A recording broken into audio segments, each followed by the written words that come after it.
Alright guys, welcome back to the Z-Watch Show. Like I said, this weekend show, even though it's coming out on Monday, because I'm just going to call it my weekend episode, because it is Labor Day weekend, so whatever. I'm just going to do quick reactions to the game. You're going to see I did the Ohio State game, the Florida State game, basically my reactions right after the game ended, and I went on mini rants about stuff. So I hope you guys enjoy this style of episode. Towards the end, I was able to sit down and breathe because I did work all day Sunday, so I got to digest some of the later games like Clemson, LSU, Notre Dame, Miami, and then talked a little bit about the Michigan game. But the first two segments, especially the Alabama game and the Ohio State game, that's hopefully good content for you guys. But anyways, I hope you guys enjoy this episode.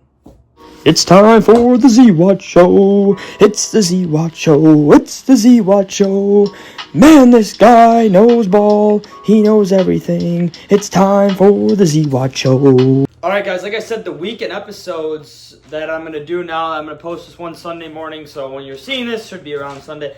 The reason I'm not in my usual studio here today is because I have my TV set up. I got the Octo box on, and I'm watching Georgia, the Alabama game, tied 7-7 right now. But I want to give you guys, not my live reaction, but basically my fucking reaction to that shit box of a game I just witnessed in Ohio State versus Texas. I mean, I cannot believe, I'm trying to pull it up on my computer right now. I probably should have done this before I started talking.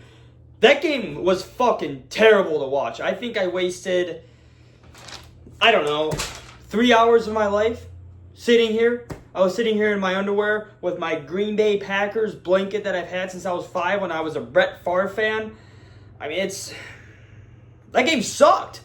Besides, I guess the fourth quarter, it kind of perked up. There was no offense at all. I thought, first of all, we can get into what everyone's thinking. What all of Twitter was thinking, all of X, whatever it happens on the Everything app, whatever the fuck you want to call it. Arch Manning might just not be that good of a quarterback. At all. He's the box score is still not loading for me. This is starting to piss me off. I went going into that game being Arch Manning's the guy.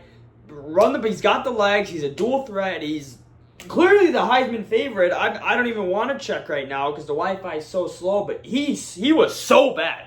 Arch was horrific in that ball game, and it was really tough to watch. I think the first throw he had, wide open on the post. Not the post. The corner route. Wide open on the post corner. Throws in the dirt 10 yards in front of him. The passes were either too far down or too high. The interception was terrible. He should have thrown 2 interceptions. He just dropped an easy tip ball, whatever. That was the correct call as well. Arch sucked. And at the end of the fourth quarter, the 2 drives, he finally ended up making some good throws. There was a throw on the last drive along the sideline. Beautiful dot. The touchdown throw. A dot, too. I don't know why. It felt like Texas was constantly running the same fucking three plays.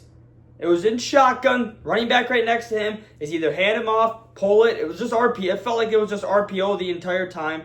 I think the Texas staff did not do a good enough job of using Arch at all.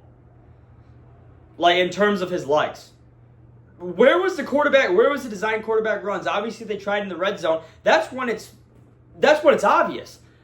Everyone knows inside the red zone, quarterback run is, if you got a dual threat guy, you're going to lean on that a lot more. They only did one design quarterback run in the open field, and it went for a gain of 9 or 10. I don't think it was a first down. I don't understand why they didn't do that more, especially at the beginning of the game. You have a quarterback it technically wasn't his first career start, but basically was his first career start against a big boy team. Who did he play? ULM and Mississippi State. This is his first ever start. This is his team.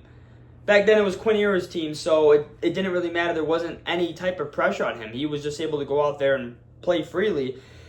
And this was his team. And I don't know how he's 6'5", 240, something like the big motherfucker. He's a tank. He is a unit. He's fast. He's still athletic. I know I'm saying he's going to be just fine throughout the entire season. He's going to get better. Even in the fourth quarter when he settled down a little. I shouldn't even say that. Whatever. Back to the coaching staff. When a guy is nervous, All right, I played football. Even I played high school quarterback. No one fucking cares about that. Not a big deal. There's millions of people that have played high school quarterback. All right, I went to a small white high school in a small town in Wisconsin. So no big deal. But the way I was able to get into the flow of a game and be able to perform at my best was after taking a couple hits. I think our coach was like, we're just going to run a couple quarterback run. Granted, we ran an option offense anyways, and I wasn't handing the ball off to my fucking running backs because I could hate on my running backs. They were okay. They were good running backs, actually. Besides a guy named Austin Vidoka. He was tits. He was garbage. One of the worst running backs in the SLC, baby. Shout out Austin. But no, to get into the game as a dual threat quarterback, you got to get hit. I think that Texas should use Arch Manning the same way Georgia Tech uses Haynes King. Just run the fuck out of him, and hopefully he can make a couple throws down the field.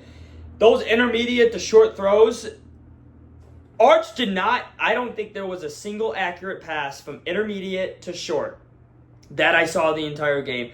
And the last drive, that 3rd and 5, that crossing route he had, what was it, what's his name? Wingo, I believe it was. Just dump it off, man. Just simply, just nice and easy. No need to fucking sidearm it. Looking like Phillip Rivers out there right behind him. What a terrible fucking throw. If they have any other, not any other quarterback, but they have, Quinn Ewers wins that game. A lot of quarterbacks in college football win that game. Unless, I don't know. I mean, I like Arch Manning. The Manning family's terrific. I think he's going to be all right, but that was just a terrible outing by Arch Manning. Just brutal. And now I don't know if that's because maybe Ohio State's defense is just that fucking good. And if that's the case, fuck. Bryce Underwood, as you can see, I'm wearing my Michigan gear. They haven't played yet. Go Blue. Big game against New Mexico on Peacock. Big game. I don't know, maybe Matt Patricia. I mean, he did have some NFL-ish schemes, I guess the announcer said. I didn't really pay that much attention because anytime there was a good defensive play, I was cussing out my fucking TV, pacing around. My poor roommates probably heard me yelling at the TV. I sound like my fucking dad, which I always hated when he would yell. I didn't mind it when he yelled at the TV, but every time... So my dad would go downstairs. We had kind of the man cave in my basement, and I'd be able to go downstairs and watch some Michigan games with my dad. And then, like, after the first or second quarter, my mom would just make me come upstairs because he was either drunk or just cussing at the TV too much. My mom didn't want me to hear that. So even though that's basically who I am now, and Florida State, touchdown, 14-7. Wow. If I'm wrong on that, too, I'm going to be in shambles. But I guess anything else about the Ohio State-Texas game? I mean, you're kind of getting a raw reaction. I'm pissed. I guess it's a win for the Big Ten. I mean, I'm a Big Ten guy. But fuck, man. I'm so disappointed in Arch Manning. I think the entire state of Texas is disappointed in Arch Manning. I think he knows he played bad. They had multiple chances to at least tie the game up or win the game, and they just never did. They got stuffed at the 1 in the red zone. Same thing that happened in the college football playoffs. That you just can't have that happen. But yeah, that game just sucked to watch. I think that's going to be one of the last times we'll see top 3, maybe even top 5 matchup week 1. I think those teams definitely weren't at their best, clearly. I don't think that's outlandish to say. I hope not, because if that's Texas's best, they might not win at a game the rest of the fucking season. As anticipated as that was, it was a little bit of a dud, but at least it was close. It wasn't a blowout. I will say for Ohio State, it's the same old Ohio State, except they just have a great defense. I think Ohio State ran the ball 34 times instead of passing the ball 20 times. I think that was fucking stupid. Ohio State, it felt like Ohio State had the same game plan that they had against Michigan when they lost to them. Run the ball constantly up the middle. I get it. C.J. Donaldson had some good runs. They averaged 2.3 yards a carry. Why in the fuck is Ohio State, with all those goddamn weapons on the outside, and a quarterback who I don't think I saw make a single inaccurate throw? I think all of his incompletions were either dropped or just great coverage, but all of his throws had pinpoint accuracy on it. Why was Ohio State consistently trying to run the rock? That made no sense. They could have put up a lot more than 14 points against Texas. They had Carnell Tate, Jeremiah Smith, who I know dropped 2 balls. That might be his only 2 drop balls of the season. His first game jitters, whatever. He's still the best receiver in college football. And then the new tight end of Purdue, too. I know he dropped the ball. Brandon Inniss isn't bad. Like, come on. Ohio State, I hate you guys with a burning passion. But your quarterback is fucking good. Jalen Sayin is pretty fucking good. Use him like how you use C.J. Stroud. And those quarterbacks back in the day, J.T. Barrett, I guess Julian Sayin, we didn't really get to see him run that much. I don't think he's a runner at all. But you need to throw the ball with Julian Sayin more. The fact Ohio State only had 14 points was a credit to Texas's defense because those were the 2 best units. I shouldn't say that because Ohio State's defense was obviously terrific, even though they played against an incompetent quarterback. I can't even believe Arch was 17 for 30. I feel like that was just more of just little dump-offs because they kept trying to run those fucking the little flat routes or bubble routes or little like now screens. Complete garbage. I was very disappointed in Texas' performance, but also Ohio State, you got Julian Sayin as the guy. I don't know why I was surprised. As a Michigan fan, I think I should just be accustomed to Ohio State always having a quarterback who's going to throw it accurately. Always having 2 to 3 stud receivers, and always having a great running back. That's just Ohio State's bread and butter. They've been like that since I can fucking remember. Even in the Braxton Miller days, when they weren't ranked super high, they were still had the same philosophy. Ohio State's good. If their defense plays like that, I know they didn't have played against that much of a good quarterback. There was still good coverage down the field. Ohio State's good. I don't know what else to say. It sucks because I'm a Michigan fan. I really, really want Ohio State to lose that game because if they lost today, I do still. If you guys paid attention to the Z-Watch show, I'm very high on Penn State, and I think that Penn State and Ohio State, that game, Penn State would have won, which would have made Ohio State 9-2 going into the game. And that's when Michigan would put Ohio State's seasons to rest. But I don't see Ohio State now. If I could almost officially put Ohio State in the playoffs. I think my predictions haven't been that good in week 1, but you can basically bank on Ohio State making the playoffs now. Those odds are probably through the roof. If it's anything plus odds, take it. If it's minus, debate it. Whatever you want to do. I guess that's all I got in the Ohio State-Texas game. Currently, my bets that I placed for you guys. So I did have Georgia Tech to win. Thank God they won. I was debating points or just straight up win. I picked Georgia Tech to straight up win, and they didn't cover. So thank God I decided on that. I believe I got it at minus 180. And I will on Tuesday's episode. I don't think I'm going to do it for now. I think Sunday is going to be more of like a reactionary period for me.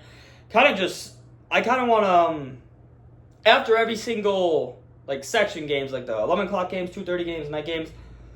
Maybe not the night games. Maybe I'll do the night games when I wake up Sunday morning. I want to give you guys kind of a little bit of what I saw right off the bat. Because this is a betting and sports show. And this is just going to be me fucking rambling, essentially. This episode is going to be... There's no planning. I wrote down like games I want to talk about. I'm trying to pull up the box score, which is taking forever. So the Sunday episode might not be good, but you're going to see me ramble about these games, bitch about the games. I'm going to put chapters in, so when there's a big Michigan game or a big game, you're going to see me bitch and moan about them like I'm bitching and moaning about this fucking Texas-Ohio State game. This game just enraged me. I know I keep going in circles. I keep saying the same thing, but Arch, come on, man. Brother. We got to play better than that. We got to play better than that in big games. If you're the Texas OC, run with him. Use him as Haynes King. Look what Georgia Tech does and just treat Arch like that. Because at this rate, that's basically Arch's ceiling right now. What the fuck? Like, did anyone see anything from Arch today? We saw maybe 3 good throws. The 2 I pointed out before, and then the one where he hit the, I don't know, was it a post or more of a seam route too? I didn't rewatch the play, but right up the hashes. That was a beautiful throw as well too on the touchdown drive. Those were his 3 only good throws. The other ones, very easy completions. You gotta complete. And I'm trying to follow up the Heisman odds too. I don't think I'm gonna get to them in time, just because fucking it's the computer, my Acer computer. If you guys feel free to donate if you guys want to, feel free to donate. Please. But I'm going to look this up, so bear with me. I know we got many other games today. Currently 2:30. Florida State's up 14-7 on... Florida State is up 14-7 against Alabama. If Alabama loses that game, I know I told you guys I'm taking Alabama minus 13.5, but if Florida State wins that game, I don't see how you... Kalen DeBoer is in a lot of trouble. Is in a load of trouble if that happens. We got, on the bottom left, we got Kirby Smart down there, 21-10, 21-0 against Marshall, easy game. And then Indiana, from a slow start, is starting to dominate Old Dominion. Where is the Heisman odds? Heisman odds, holy fuck, yeah. So Arch Manning was plus 650 to win the Heisman, if I'm not mistaken, at the beginning of this game. He is now at plus 1,400. He's behind Garrett Nussmeier, Cade Klubnik, Jeremiah Smith, and Carson Beck. Julian Saint almost has better Heisman odds than Arch Manning. Yeah, the fact Arch's odds are at plus 1,400 is just, they should be a lot worse than that. But that's enough about the Texas-Ohio State game for me. I'm pissed about it, but big win for the Big Ten. At the end of the day, I am a Big Ten guy more than SEC. I hate the SEC. I hate them with the passion. I hope the Big Ten wins. That's why I'm banking on Penn State or shot if Michigan could somehow pull a national championship run, even though that's not impossible, but it's definitely more of a longer shot that Michigan wins it all. Freshman quarterback, revamped from a 6-6 team. We're going to be very good. I think we're going to make the playoffs, but winning it all is going to be, a little touch and go there. All right, the rest of my bets, sorry about that. Well, not sorry about that little rant. This is literally what the fucking show's about. But my bets from Thursday and Friday, Boise State, I apologize. I knew he had my faith in Maddox, and he better let me down a little bit, boys. South Florida, besides the first quarter, which I thought Boise did win the first quarter, I thought Boise looked good. South Florida couldn't move the ball, and I'm like, all right, so we got something going here. We're good. We're good. Nope, boy, was I wrong. South Florida's quarterback is very, very, very good. That one run, he had a run where it got called back due to, I think it was holding, a little ticky-tack holding call. They were good. They dominated Boise 34-7. Boise is officially out of the playoffs because I think Boise has to play Notre Dame too, and Boise State doesn't have the easiest schedule from here on out. They're done. I apologize for that. That got murdered. Boise State, not good this season. Georgia Tech did exactly what I thought they were going to do. I think Colorado played better than how I thought Colorado was going to play. That's a shout-out to Dion because I am very high on Georgia Tech this year. I think Georgia Tech is going to have a very good season. Haynes King is an absolute fucking dog. Would I rank him as one of the best quarterbacks? No. Would I rank him as one of the best dogs? Absolutely, yes. He's just... I don't really know how to put it. He's just a dog. He's kind of like... He's basically Riley Leonard. When Notre Dame... who did they beat? Was it the Penn State game where he was just an absolute freak of nature? That was just Riley Leonard. When they ran the ball with him 35 times, that's Haynes King doing his thing. I'm very high on him. The other game I bet on Thursday and Friday was the Wisconsin game. Wisconsin, sorry, only winning, 17-0. I do apologize for all my Wisconsin fans out there. I feel bad for you guys. From the bottom of my heart, I really do. You guys have a great campus. Anyone who's been to the University of Madison, you guys have great sports. The women there are fucking fantastic. The bars there, amazing. It's Wisconsin, the best drinking state in all of the United States of America. I don't want to say we're the best across every single country because I'm not going to disrespect, countries like Italy and where you could start drinking at 14 and 16, start going out to the clubs when you're young. I'm not going to disrespect those countries. But in terms of America, Wisconsin is the place to be if you are a raging alcoholic, which everyone is. We're having a fucking party at my house tonight that I am, I'm not on the team anymore, so it's technically not my party, but I live here, so I'm going to see people the whole time, and my house is probably going to get fucking destroyed, which is going to suck, because then I'll end up having to do all the cleaning up I'm doing. I mowed the lawn. You saw my intro last episode when I was weed whacking. I mowed the lawn and I weed whack, and my roommates, maybe like a thank you. Essentially, living with one of my roommates right now is like living with an ungrateful kid. So when you do stuff, and I kind of know how fathers feel now when they do everything for their kids and then the kids just constantly disrespect them. That's kind of how I feel living in this house. But hey, whatever. I'm an old man. I'm graduated. I gotta accept that. All right, what other games? Yeah, Wisconsin sucks. They're gonna be mediocrity. After watching that game, I don't think Wisconsin's even gonna make a bowl game. I think if Wisconsin makes a bowl game, it is an extremely successful season for the Badgers. But they have one of the best traditions in college football. Too bad their team still sucks. I don't understand why. I thought Luke Fickell was going to turn around that program more than he did. With the merger of the Pac-12 and Big Ten, that made it a lot more difficult for him. But Wisconsin, I mean, you got history there. This history there. It's a great place to be. I understand it's cold, but there's places like Michigan, Ohio State that are in the cold that are consistently good, so that's not much of a factor. Great education, great girls again. There's some beautiful women there. But yeah, whatever, great alumni. But hey, what am I? Sorry, Wisconsin, I feel bad for you guys. I also did the Tennessee game. They did cover. I had it on a little bit. They were just doing whatever they want with Syracuse. Syracuse scored more than I thought. Tennessee has never been known for their defense over the last couple of years, so that's acceptable. I was very impressed with Syracuse's offense. They were able to keep them not in the game, but in the game in terms of if you cared for the spread. I mean, they never really had a chance to win that game, but they gave up a fight. They gave up a better fight than I thought. Tennessee covered. They handled business. Good for Tennessee. They're going to be a top 20 team this year.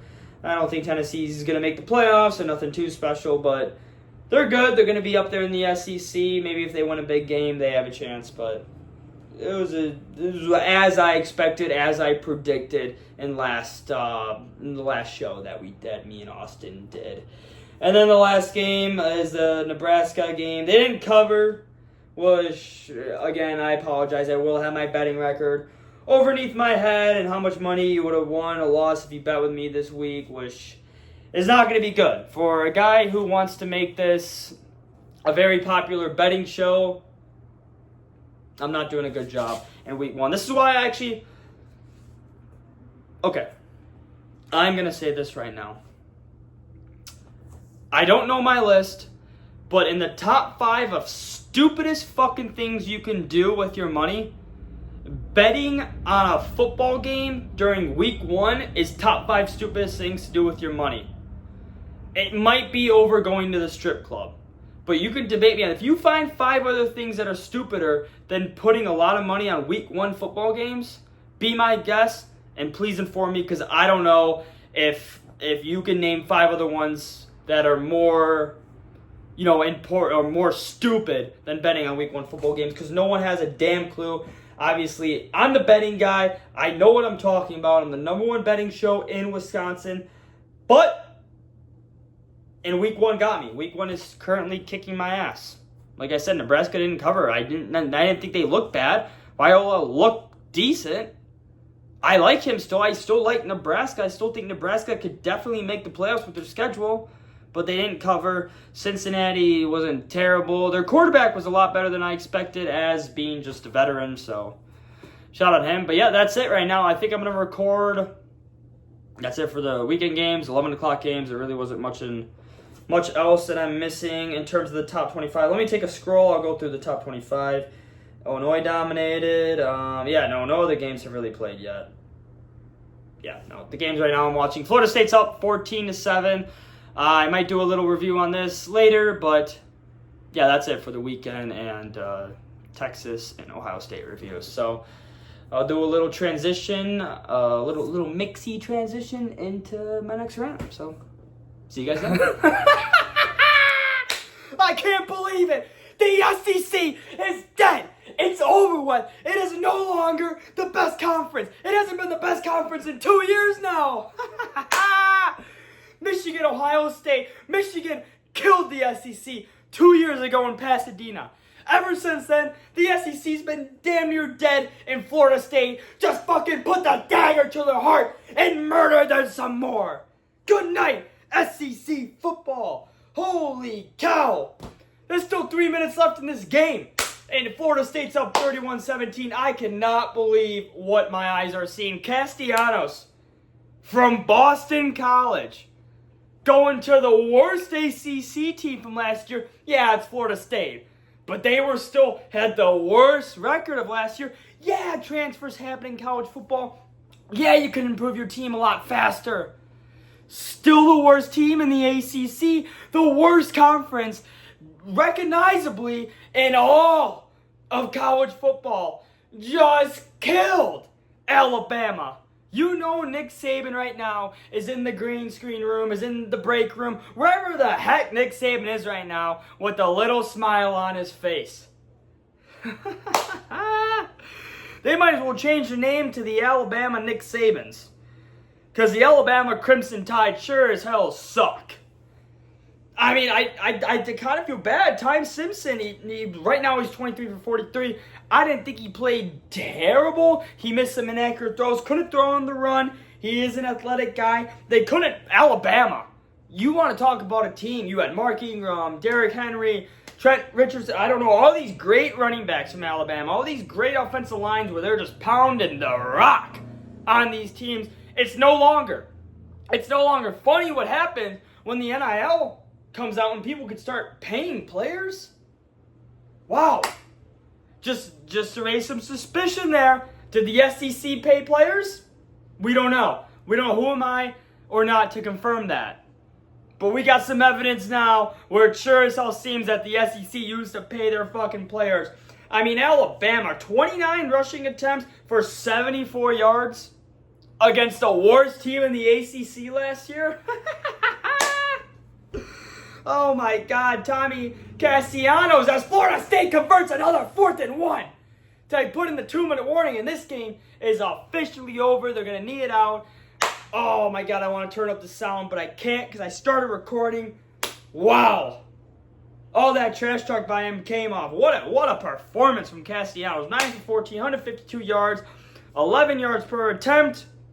Also with 78 rushing yards. Florida State ran for 236 yards compared to Alabama's 74 rushing yards. It's a grown man game, SEC. This isn't little Tootsie Ball like you're playing down south. You little fairies from the south of the United States playing touch football down there. Go play some more 7-on-7 SEC, because the ACC is apparently here to run the ball down your fucking throat. Wow. Ryan Williams, as a TikToker myself back in the day, Ryan Williams, let's stop focusing on little TikToks and pulling them hoes and maybe focus on catching the ball over the middle with some grown men.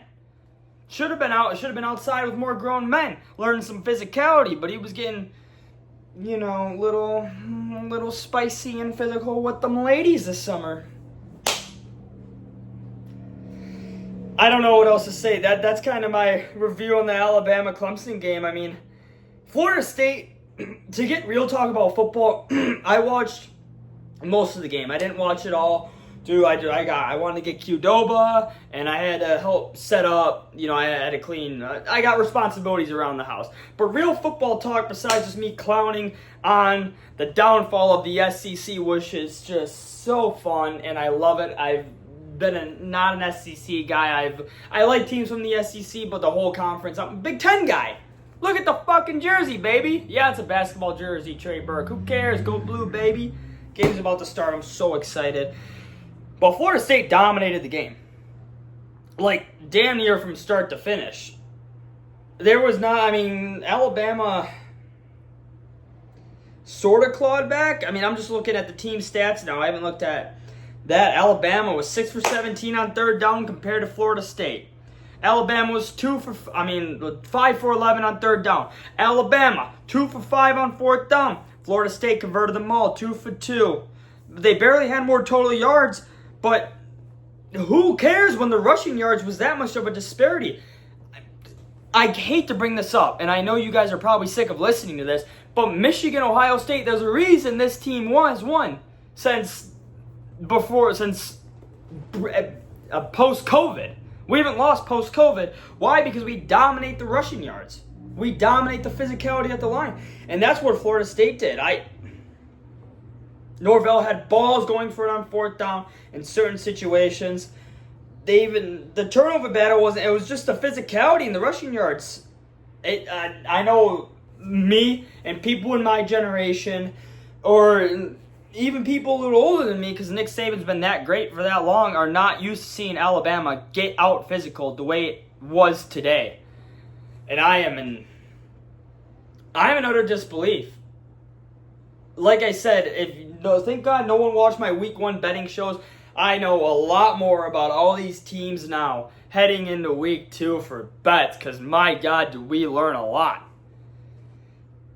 But wow, guys, or girls if you're watching this, like, man. Florida State, now I'm scared for Clemson. If Clemson beats LSU today, you might get more of me screaming SEC's dead. But yeah, that's really all I have on the Alabama-Florida State game. I'm more laughing. It's fun. They just got out physical. Florida State was the better team. There wasn't any debate. There wasn't any, iffy ticky-tack calls that switched the game. Maybe the targeting on Ryan Williams at the end, but that was, he barely grazed his head. Like, I'm glad the NCAA isn't like anytime you touch a guy's, helmet, it's you're kicked out of the game. I'm liking that. They did that in I believe it was a Texas-Ohio State game too. Something like that happened as well too, with like, was it targeting, was it not? Or they're getting better with those calls. Like, where it's more like, okay, that makes sense. That's a fucking football play. But yeah, that's going to be it for the Alabama-Florida State segment. I'm going to do the little mixy thing again. Long mixy, and then I will hopefully review the Clemson. I believe that's it. The Clemson LSU game, and then I'll probably talk about Michigan as well too. Either that's tonight after the game or in the morning. But that's awesome. Good night to the SEC, and yeah, enjoy the rest of the show. All right, guys, I'm back in my usual studio. It turns out, after a little bit of an overreaction of the entire conference of the SEC is not dead. I did make a TikTok. Go follow the Z-Watch Show on TikTok, where I think I'm going to do more reactionary stuff there, even though the weekend YouTube video, even though it's going to come out on Monday now, due to the fact that I worked all day Sunday and it didn't upload, which kind of sucks.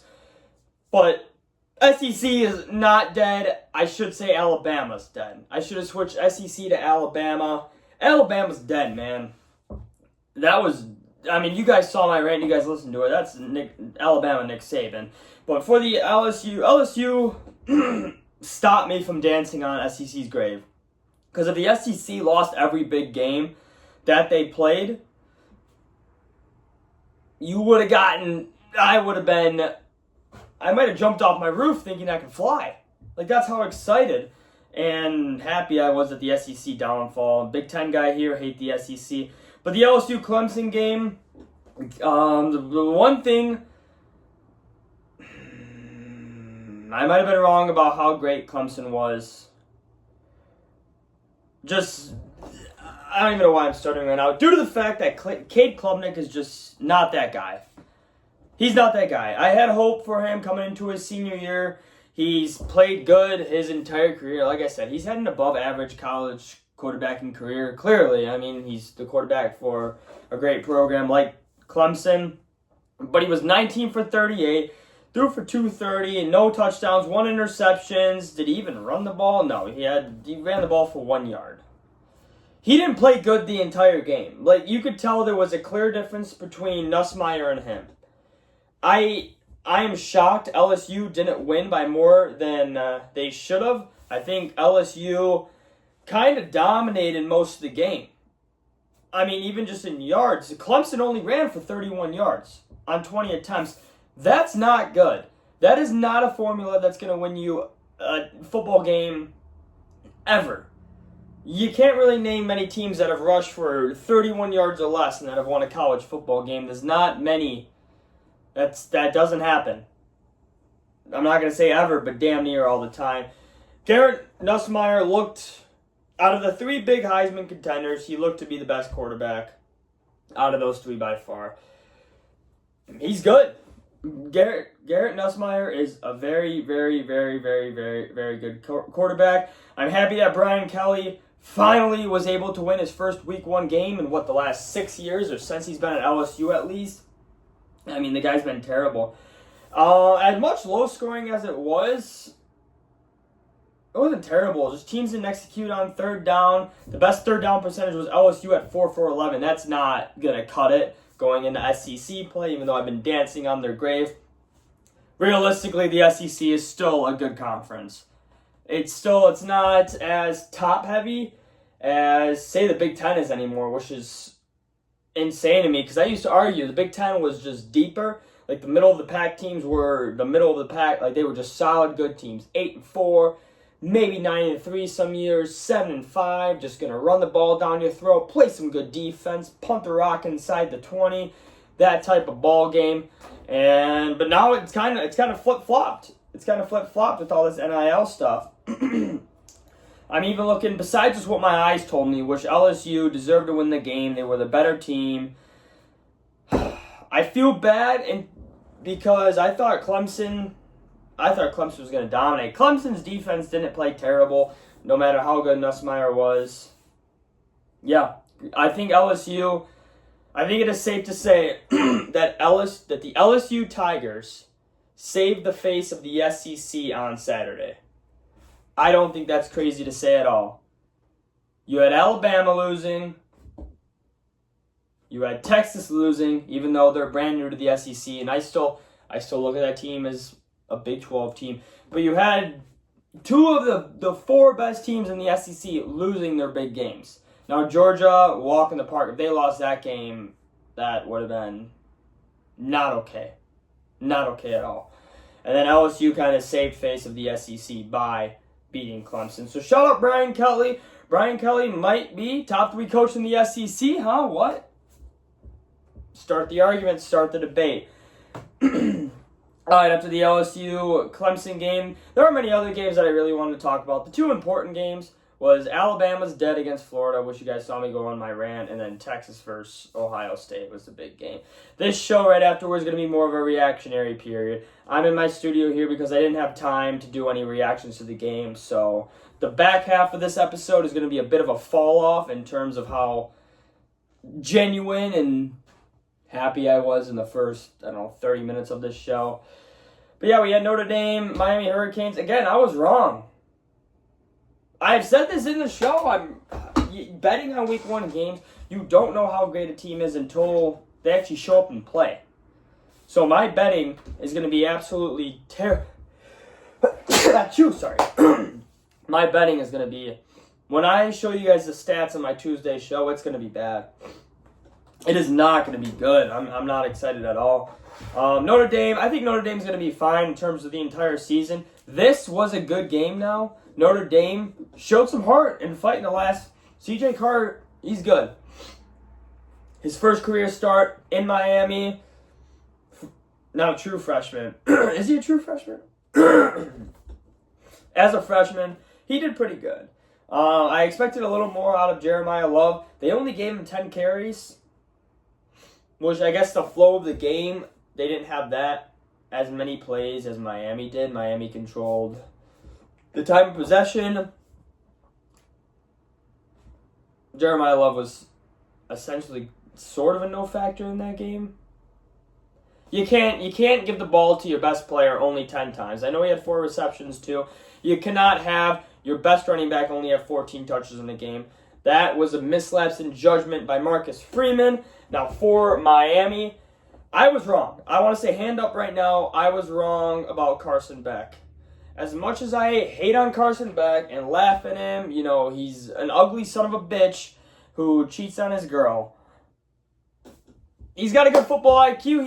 He's very good. He's a very solid college quarterback. You have Carson Beck on your team as a quarterback, and you're able to win any single game that you play. I know they kind of stalled out in the fourth. I think they did not get a first down in 4 straight drives. But when they needed it the most, Carson Beck delivered. And that's a testament to him, his maturity, just how good he is. And I was wrong. Hand up, I was wrong about Carson Beck. 20 for 31, 205, 2 tuds, no interceptions. He had a good game. No crucial mistakes. Led them for, the game-winning drive. Also, at the end of the game, when C.J. Carr got sacked with 13 seconds left, whatever it was, how in the fuck do you guys not hustle back in time? The receivers, the O-line, you could hustle back. These fucking guys are running a 40 in less than 5 seconds. That's a guarantee. 4 40s. Will be nice, yeah. Less than 5 seconds, sure would be nice.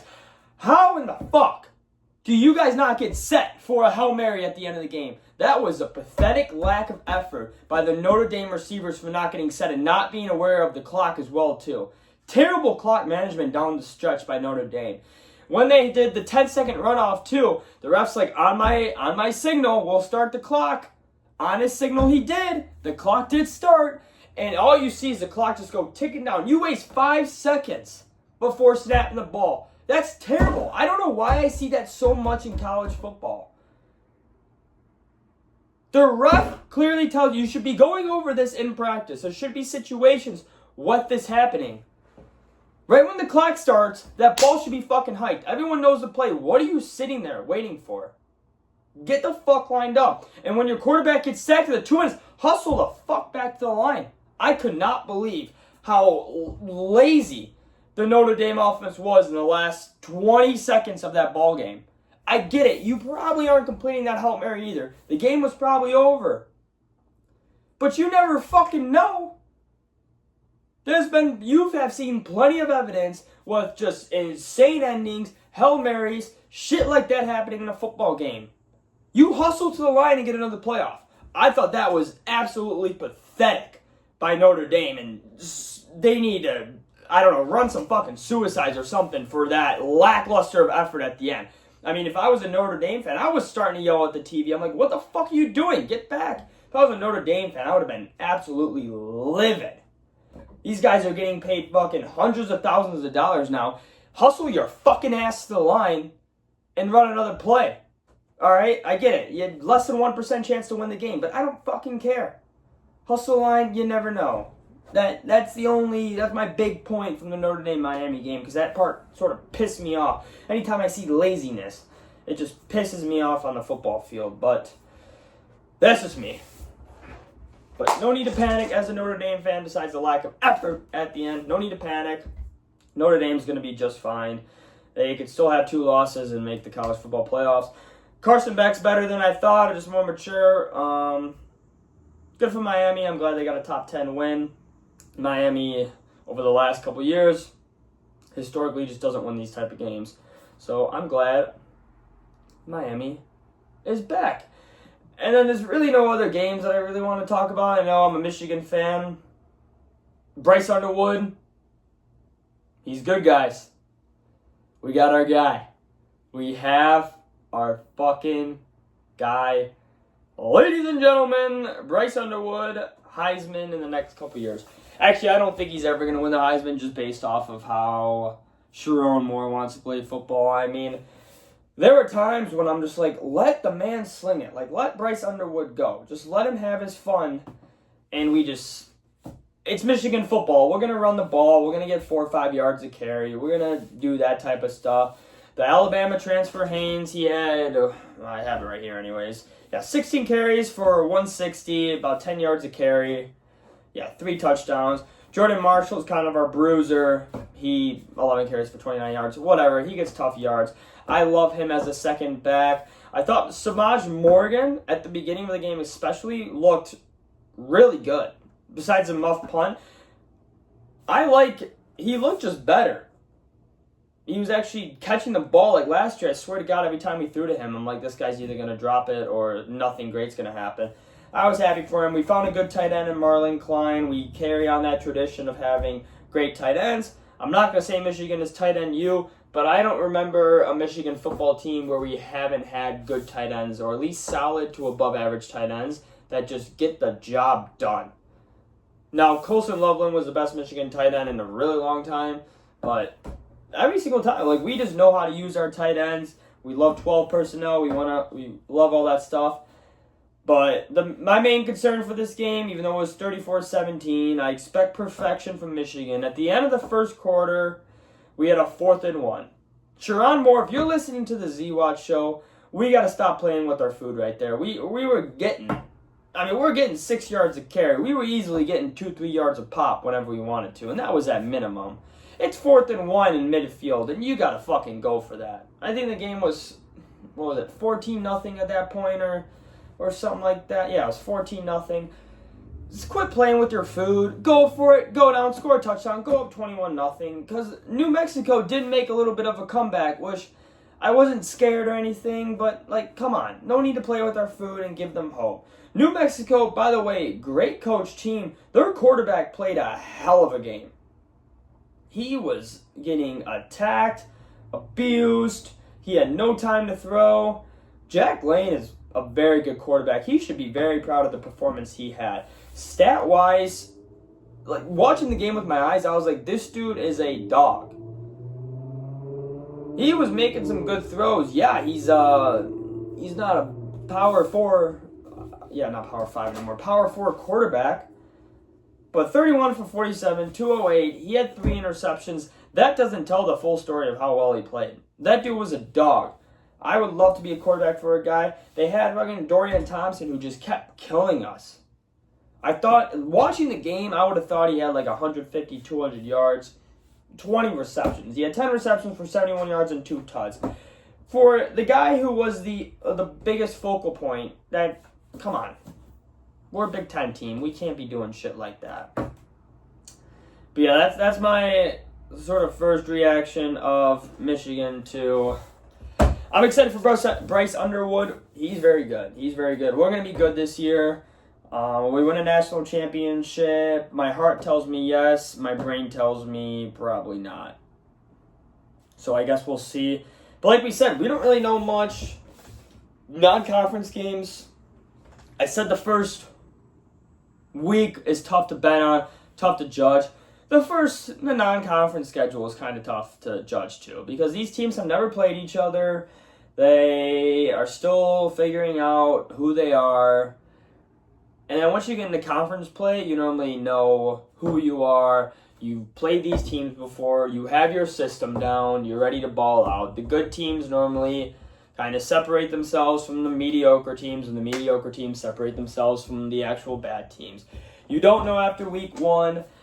This show, these episodes on either Sunday morning, I might just do, because it's easier for me because I work all weekend, it might just be Monday, Tuesday, Thursday. I still haven't debated that. I'm going to try to get content out early. I think I might just do reactions on TikTok right after the game, so you guys kind of, stay with me how I'm feeling, and then I just post.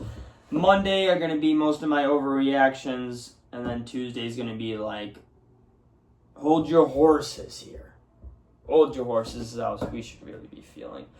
But yeah, that's going to be it for this little recap of college football. I'll go over more on Tuesday, especially the betting part of it. Like I said, I'll have my record above the hat. I think I was about 50-50. I didn't turn out to be a winner this weekend. I didn't predict a lot of things right. Carson Beck, I didn't predict right.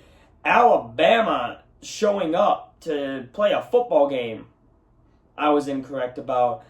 Texas, that was more of fuck Ohio State that I bet with, and I was wrong about that. So those are 3 of the games where I was a little upset that didn't work out. But South Carolina covered for me. And then, and I guess Miami beat Notre Dame too. So that was where I was wrong. I was wrong in a lot of the big games. But I'm new. I'm new to this betting show thing. I'm new to this. And I'm only going to get better. Just like these teams in week 1, don't judge me by my week 1 performance. Don't judge these teams by their week 1 performance. All right? It's only going to go up from here. But anyways, that's going to wrap it up for this weekend / Monday's episode. I guess I can call it a weekend. It's Labor Day weekend. I hope you guys have been having a good Labor Day weekend. But that's going to wrap up the show, and I will see you guys on Tuesday.